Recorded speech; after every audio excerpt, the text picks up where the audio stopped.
sepakat berkumpul bersama akan kita sebagai praktisi pembelajaran yang masyarakat. Dalam pelatihan hari ini kita akan melakukan membahas satu aspek pembelajaran masyarakat, khususnya pada hampir 4, yaitu menetapkan evaluasi pembelajaran. Baik, sudah posisinya ya pada SKI ini ada 5 aspek. Yang salah satunya adalah evaluasi pembelajaran. Nah, sedikit perkenalan, ini beberapa profil saya yang bisa dirujukan, mudah-mudahan itu tidak meragukan kompetensi saya dalam mengajarkan ini, karena saya sudah cukup aktif dalam mengajar, jadi sumber merupakan ikut terlibat dalam proses asesmen sekolah.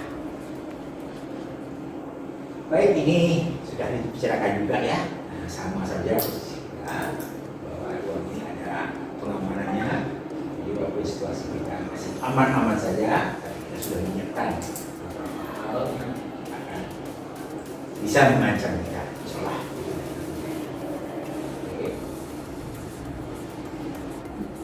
Jadi kalaupun sekarang kita tidak dalam situasi darurat, kita aman-aman saja, tapi ketika ada situasi yang genting, sirine akan berbunyi sehingga kita akan bersiap-siap mengikuti langkah berikutnya.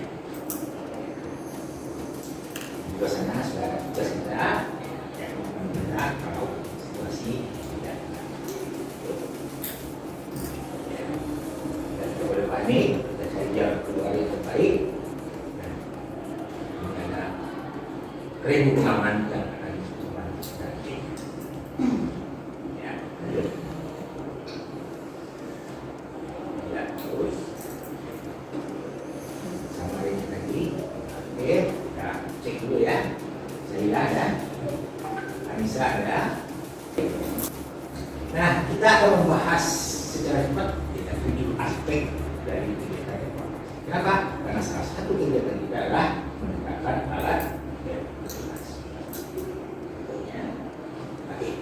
Nah, ketika kita berbicara evaluasi, kita akan berbicara tentang kompetensi yang hendak itu memiliki 3 ranah atau domain yang namanya sikap afektif, yang terdiri dari 5 tataran, keterampilan atau skill, 5 tataran juga pengetahuan tentang cara. Dalam pembelajaran teknik ini, khususnya di sekolah-sekolah, kita bergerak pada 2 dan 3 ke atas, yang disebut dengan hot, higher order thinking. Yang paling kita bermain ya buat hot, medium, higher order thinking. Oke. Nah, ketika kita berbicara mengenai evaluasi, sebetulnya secara total keseluruhan ada 5 langkah yang kita ikuti. Yang pertama, kita tahu dulu apa kompetensi yang hendak kita ikuti. Kemudian kita rencanakan tugas-tugas seperti apa, kuis apa, ulangan apa yang akan kita lakukan untuk mengukur kompetensi yang sudah kita ikuti.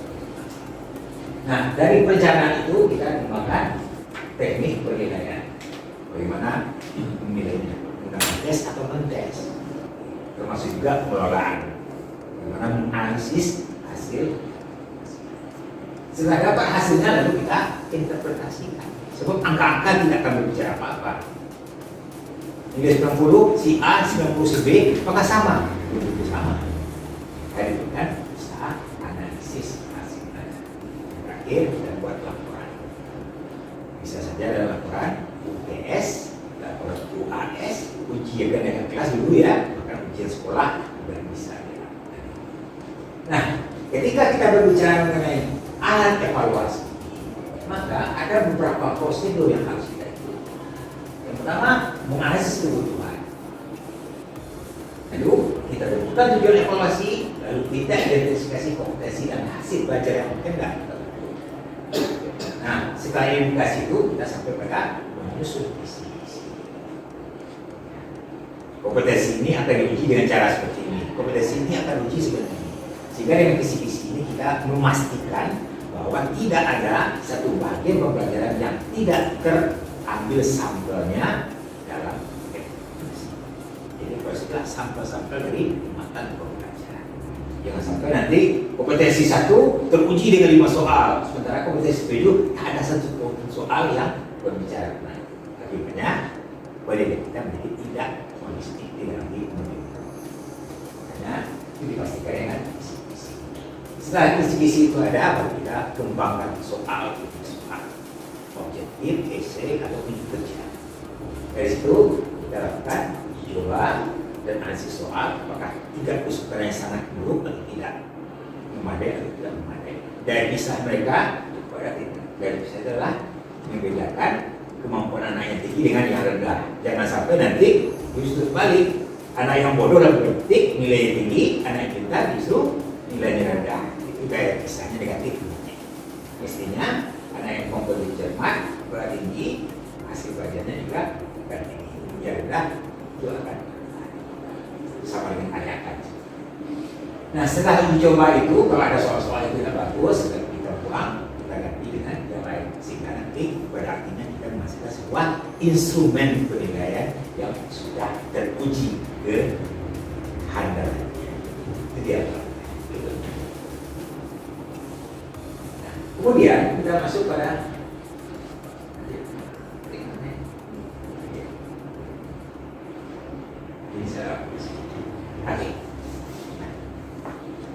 Ibu-ibu yang saya hormati, alat evaluasi itu sebetulnya ada dua. Pertama adalah by design, kita rancang. Nah, guru-guru di kelas biasanya menggunakan by design, mengikuti langkah-langkah yang sudah dikerjakan. Kemudian ada juga tes diagnostik. Nah, ada guru mereka ini kan banyak dibicarakan ya. Sebetulnya tes diagnostik ini berfungsi untuk melacak kemungkinan hambatan yang akan dihadapi oleh anak kita ketika belajar sesuatu. Misalnya dalam menulis ejaan mau tak mau harus ditaati. Lalu kita cek apakah anak sudah memahaminya atau tidak. Kalau tidak berarti dia ini bahwa ketika menulis mereka akan terkendala oleh ejaan. Itu gunanya tes diagnostik, memperkirakan atau memprediksi kesulitan belajar apa yang mungkin dihadapi oleh calon peserta didik. Kemudian tes penempatan. Nah, ini biasanya kalau kita khusus bahasa Inggris, nah ada yang menggunakan apakah basic ya, berarti bahasa Inggrisnya yes no saja baru, nah basic ya. Ketika sudah bisa berbicara sedikit, intermediate.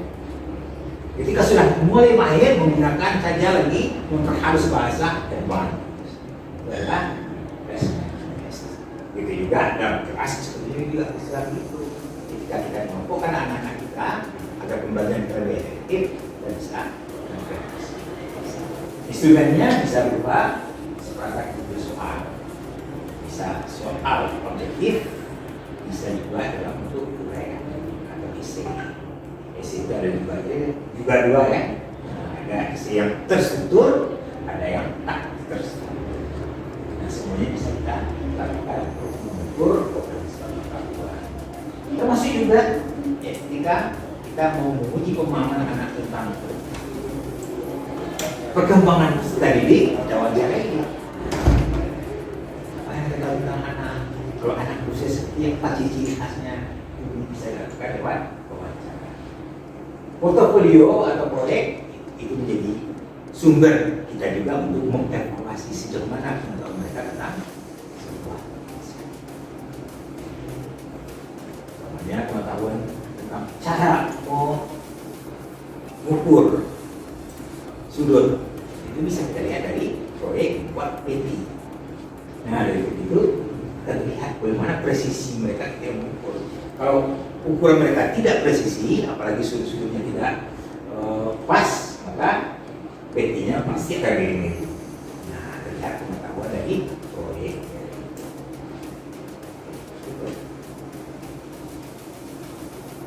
Untuk kompetensi keterampilan, itu bisa dilakukan lewat berbagai bisa lewat tes praktik, disuruh anak tulis sebuah teks deskripsi umpamanya, lalu kita lihat bagaimana dia bisa menyusun gagasannya, bagaimana dia menerima yang Bagaimana dia memilih kata-kata yang tepat, bagaimana dia menggunakan ejaan, termasuk juga bagaimana pengetahuan dia tentang struktur teks. Kemudian bisa juga lewat kegiatan proyek sama dengan tadi, lewat membuat PT tadi nampak keterampilan dia sampai pengetahuannya tentang sudut juga keterampilan dia menggunakan pengetahuan sudut itu untuk membuat PT yang jangan lupa ini portofolio. Nah, portofolio ini sering dimaknai secara dangkal ya, sejumlah tugas yang dikerjakan anak itu 1, 2, 3. Kalau kita nilai 1, 2, 3 ini nilainya 70, ini 40. Itu bukan portofolio. Portofolio ketika kita membandingkan bagaimana kemajuan anak ketika membuat tugas A jadi tugas B, ada kemajuannya. Dari tugas B ke tugas C, ada kemajuannya. Itu yang kita lihat. Dari mana lambatnya anak, mana cepatnya anak, itu akan menjadikan indikasi ketika untuk memperbaiki pembelajaran. Oke, silakan ada. Nah, ini kita bicarakan tadi ya, ada kisi-kisi yang akan membantu kita untuk memastikan soal kita ini mengikuti sebuah komponen yang hendak. Lebih detail, silakan pelajari nanti handout tentang ini. Ibu akan mudah menyusun instrumen ini.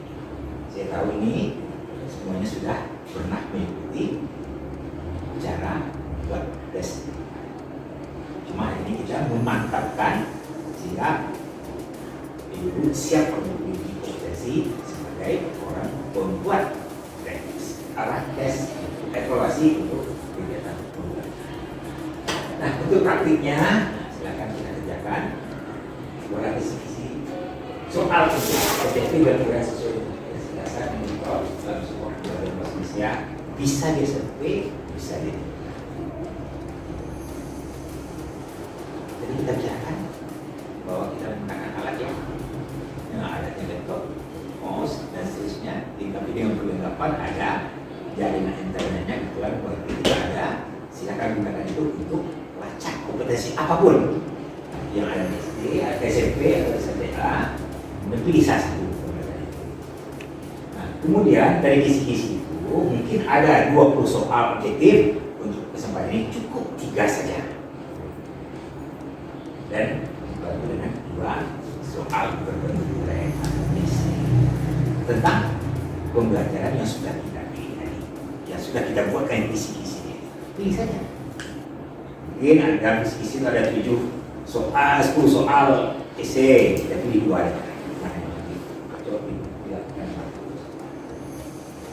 Oke, nah untuk melakukan ini, menetapkan alat evaluasi pembelajaran, sekurang-kurangnya harus kita memiliki 2 sikap utama. Oke, mari kita diskusikan lagi materi-materi yang kita bahas. Saya sudah berbicara banyak tadi, ibu-ibu boleh saja membantu saya. Silakan apa Pak? Mereka, terima kasih atas kesempatannya.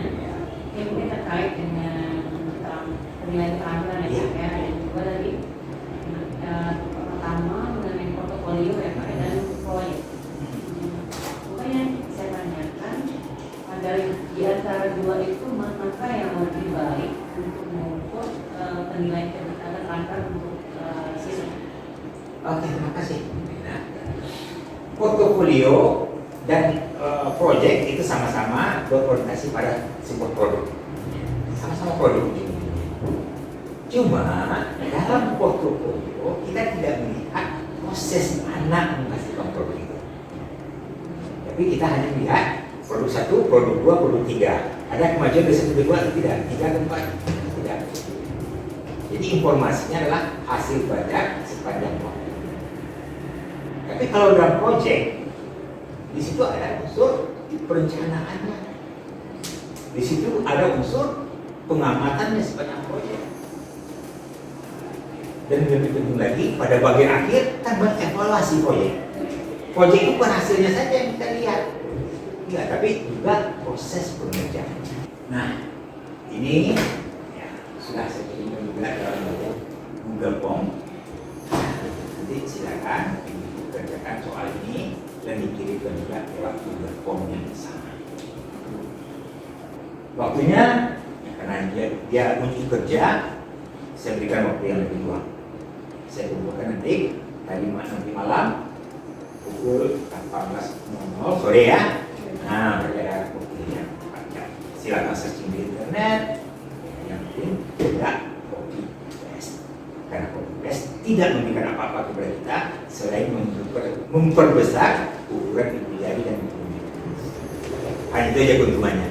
Itu otak ada gunanya. Baik. Ya, berarti dapat kita ya.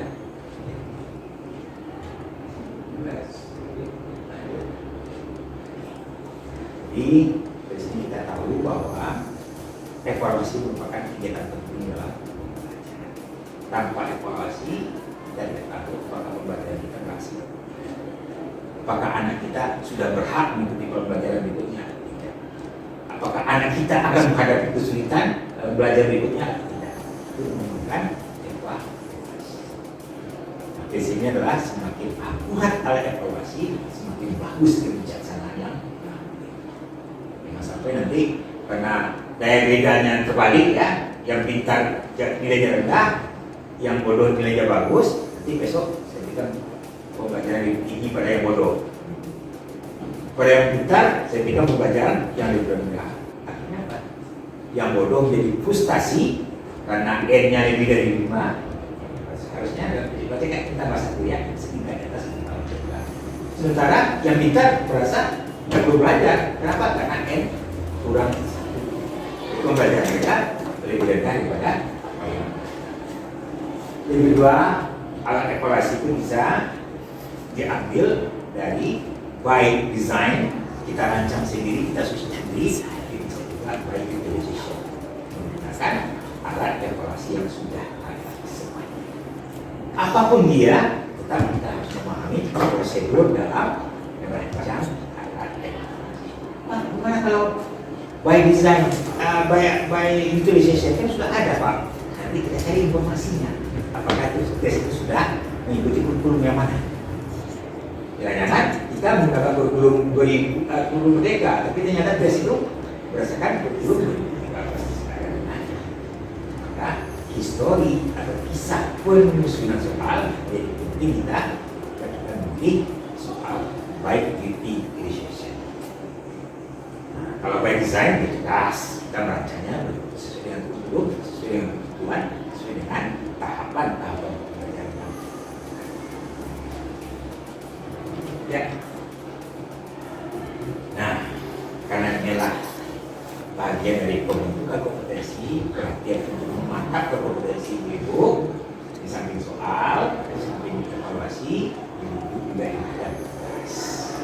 Tugasnya lebih lama daripada itu. Bisa dikumpulkan 1 hari setelah ini lewat Google Form yang saya bagikan lewat WA kita. Tinggal kerjakan saja di situ. Sekali lagi, silakan gunakan sumber dari manapun, tapi ujung-ujungnya jangan mencontek. Jadi daripada kita memperbesar jari dan hidup, jadi bagus kita membesar kapasitas paparan dan wawasan kita. Oke, terima kasih banyak atas perhatiannya. Mudah-mudahan ada gunanya. Saya yakin ibu-ibu akan sukses dalam dunia kerja, khususnya dalam mendapatkan sertifikat kompetensi yang mumpuni dalam bidang penetapan alat evaluasi. Assalamualaikum warahmatullahi wabarakatuh.